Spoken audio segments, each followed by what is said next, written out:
The best time of year to go crabbing can vary depending on the location and species of crab being targeted. However, there are a few general guidelines to keep in mind when planning a crabbing trip. Seasonal changes in crab behavior. Crabs are most active during the summer months when the water temperature is warm. During this time, they tend to be more aggressive and are more likely to take bait. However, it's important to note that some crab species have specific breeding seasons, during which they may be less active or harder to catch. For example, along the Atlantic coast of the United States, including the Chesapeake Bay, blue crab mating typically occurs from May to October, with peak activity from June to August. In the Gulf of Mexico, the mating season usually begins in March or April and can continue through October. During mating season, male blue crabs will search for female crabs to mate with.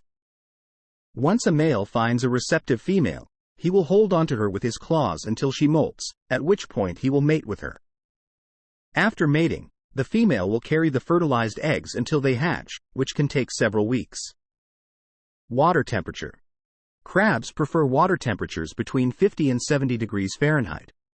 As the water temperature drops, crabs become less active and may even go into hibernation. Conversely, when the water temperature rises above 70 degrees, crabs may move into deeper waters or seek out cooler areas. Tides. Tides can also have a significant impact on crabbing success. Crabs tend to be more active during incoming tides when the water is moving and bringing in fresh bait. During low tide, crabs may be less active and may retreat to deeper waters. It's important to plan crabbing trips around the tide schedule and try to time them for incoming or high tides. In general, the best time of year for crabbing is during the warmer months when water temperatures are between 50 and 70 degrees Fahrenheit.